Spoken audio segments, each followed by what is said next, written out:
बिहार के नियोजित शिक्षकों पर बिहार के मुख्यमंत्री नीतीश कुमार मेहरबान हो गए। यानी कि बिहार के नियोजित शिक्षकों को अब बिना किसी शर्त के, बिना विभागीय परीक्षा के राज्यकर्मी का दर्जा मिलने जा रहा है। वो भी दशहरा से पहले 2 अक्टूबर को संभावित है। और इसमें राज्यकर्मी बनने पर बिहार के नियोजित शिक्षकों को क्या क्या लाभ होगा, यानी आज की स्थिति में कल की परिस्थिति क्या होगी, यानी कि राज्यकर्मी बन जाने के बाद बिहार के नियोजित शिक्षकों को क्या कुछ मिल पाएगा, क्या लाभ मिल पाएगा, सामाजिक और आर्थिक क्या क्या लाभ होंगे। चलिए पूरी वीडियो को बताने से, पूरी वीडियो में उनकी लाभ को बताने से पहले मैं अपना परिचय दे दूं। मेरा नाम सुनील बॉबी और आप इस समय देख रहे हैं मगध संवाद, जहां शिक्षकों की मुद्दा हम उठाते रहते हैं, शिक्षकों की समस्या सरकार तक पहुंचाते रहते हैं और सरकार की बात शिक्षकों तक पहुंचाने का काम करते हैं। अगर अब तक हमारे चैनल को आपने सब्सक्राइब नहीं किया होगा तो चैनल को सब्सक्राइब कर लीजिए और वीडियो पसंद आए तो लाइक ज़रूर कीजिएगा। और नियोजित शिक्षकों से संबंधित कोई भी बात हो तो कमेंट कर जरूर बताइएगा। चलिए खबरों के सिलसिला आप शुरू करते हैं। जैसा कि आपको मालूम है कि बिहार के मुख्यमंत्री नीतीश कुमार बिहार के नियोजित शिक्षकों पर मेहरबान हो गए। वही शिक्षक जो कभी शिक्षा मित्र हुआ करते थे, बाद में नियोजित शिक्षक बन गए। कई शिक्षक सीटेट स्टेट की परीक्षा देकर भी आए, चाहे प्रारंभिक शिक्षक हों, माध्यमिक शिक्षक हों या उच्च माध्यमिक शिक्षक हों, नियोजित शिक्षक हैं। और उन्हें अब राज्यकर्मी का दर्जा बिहार के मुख्यमंत्री नीतीश कुमार देने जा रहे हैं। तो जैसे ही राज्यकर्मी का दर्जा मिलता है तो क्या कुछ नियोजित शिक्षकों को मिलेगा, इस संबंध में आज बातें करेंगे।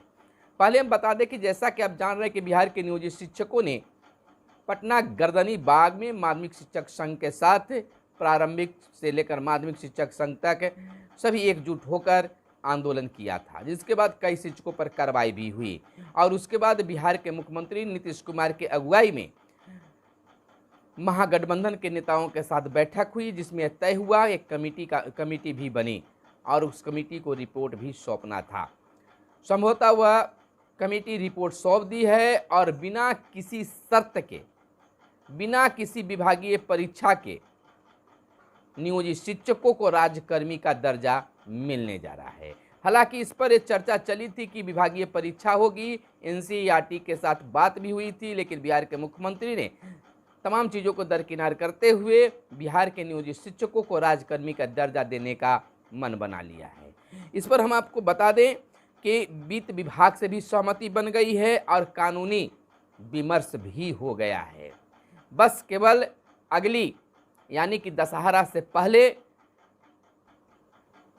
कैबिनेट में इसे मंजूरी मिल जाएगा और बिहार के मुख्यमंत्री नीतीश कुमार 2 अक्टूबर को संभावित है, जैसा का इतिहास रहा है कि मुख्यमंत्री 2 अक्टूबर को शिक्षकों को देते आए हैं, तो इस बार भी 2 अक्टूबर को गांधी जयंती के अवसर पर बिहार के नियोजित शिक्षकों को एक बड़ा तोहफा राज्यकर्मी की दर्जा के रूप में मिलने जा रहा है।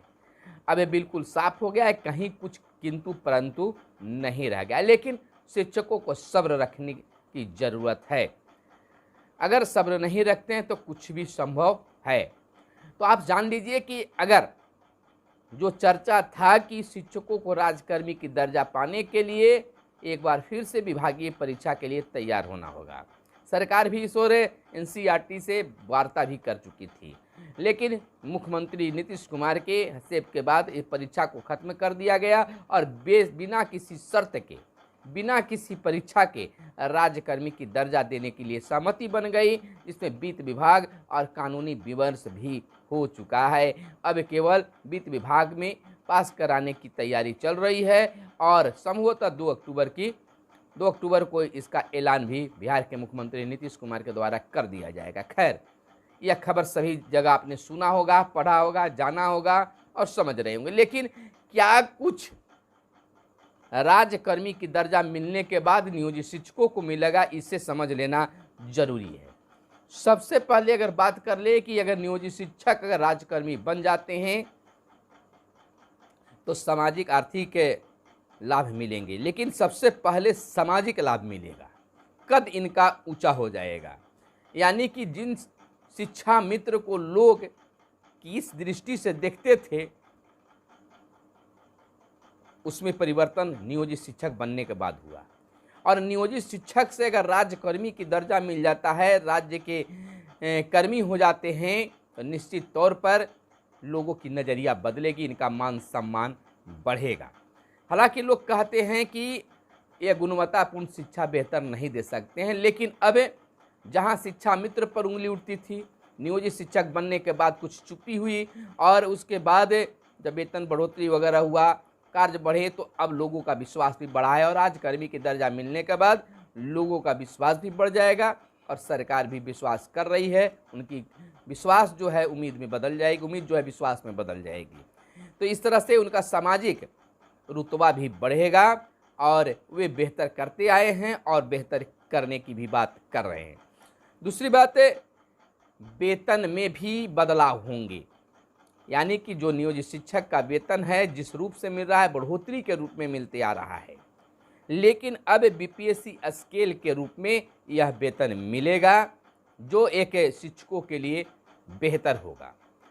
अब आगे इसमें कई तरह की बातें भी सामने आएंगे बीपीएससी स्केल में, लेकिन एक बात शिक्षकों के बीच में चल रहा था कि जो परीक्षा बीपीएससी के द्वारा हुई है और उसके माध्यम से जो शिक्षक बहाल होके आएंगे नियोजित शिक्षकों से सीनियर होंगे, लेकिन इन तमाम चीज़ों को दरकिनार करते हुए बिहार सरकार ने अब बीपीएससी के समकक्ष ही, बीपीएससी के तरह ही इन शिक्षकों को राज्यकर्मी का दर्जा दे दिया जाएगा। तो उम्मीद जताई जा रही है कि ये शिक्षक जो पहले आए हैं वह सीनियर रहेंगे। दूसरी बात, जो लंबे अरसे से करीब 10 वर्षों से कह सकते हैं नियोजित शिक्षक अपनी तबादला की बात मांग करते सरकार से आ रहे हैं, लेकिन कभी कुछ कहकर टाला जा रहा था, अब तक तबादला नहीं हो पाया, लेकिन राज्यकर्मी की दर्जा मिलने पर ऐच्छिक तबादला होगा। जहां नियोजित शिक्षकों को अपने ही नियोजन इकाई, अगर पंचायत से बहाल हुए तो पंचायत में, अगर प्रखंड में हुए हैं, प्रखंड स्तर पर उनकी बहाली हुई है तो पूरे प्रखंड में, और निगम के द्वारा बहाल है तो निगम क्षेत्र में ही, इन क्षेत्रों में, लेकिन जिला ट्रांसफ़र नहीं हो पा रहा था। तो अब जिला प्रमंडल ट्रांसफ़र भी मिलेगा अगर नियोजित शिक्षकों को राज्यकर्मी का दर्जा मिल गया। दूसरी बड़ी लाभ होगी पीएफ का लाभ। हालांकि पीएफ का लाभ अभी फिलहाल शिक्षकों को मिल रहा है, लेकिन जितना कर्मी को चाहिए उतना नहीं, लेकिन उसमें बदलाव होगा। 10% शिक्षक को देना होगा और सरकार खुद यानी कि गवर्नमेंट जो है 12% देगी, यानी कि 22% की कटौती होगी। उसके बाद कह सकते हैं कि नियोजित शिक्षकों को ईएल का भी लाभ मिलेगा, यानी कि हम कह सकते हैं कि ईएल का लाभ मिलेगा तो एक बेहतर भी शिक्षकों में यह बड़ी बात होगी जो इसका लंबे अरसे से शिक्षकों में इंतजार था, यानी कि। और दूसरा बड़ा लाभ होगा नियोजन इकाई से उन शिक्षकों को अलग कर दिया जाएगा, यानी कि पंचायत, प्रखंड जितने भी हैं, नगर निगम, इन तमाम चीज़ों से हटा दिया जाएगा और जिला स्तर पर वे जिला समवर्ग के शिक्षक हो जाएंगे और उनका तबादला कहीं भी हो सकता है। आपको बता दें कि इन तमाम चीज़ों पर सबसे बड़ी चीज़ है कि ये नियोजन इकाई से हटने के बाद जो है शिक्षक जो हैं काफ़ी खुश नज़र आएंगे, माहौल बदलेगा।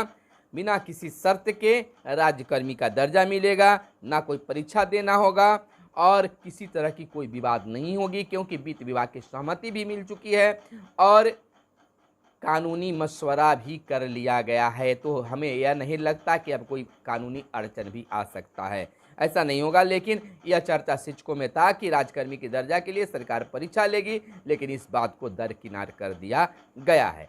हम उस जगह पर जाते हैं जहां से नियोजित शिक्षकों को क्या कुछ लाभ मिलता है। तो सबसे बड़ी लाभ उन्हें तबादला मिलता है, पीएफ का लाभ मिलता है, ईएल का लाभ मिलता है और सामाजिक लाभ और नियोजन इकाई से अलग करने का भी लाभ मिलेगा। जिला समवर्ग के शिक्षक होंगे और बीपीएससी स्केल का वेतन भी मिलेगा। हालांकि वेतन बढ़ोतरी की अगर बात कर ले तो बहुत कम वेतन बढ़ने की संभावना बताई जाती है, लेकिन राज्यकर्मी की दर्जा मिलने पर नियोजित शिक्षक काफ़ी खुश होंगे। उनका कहना है वेतन एक अलग जगह है और मान सम्मान जो है एक अलग जगह है।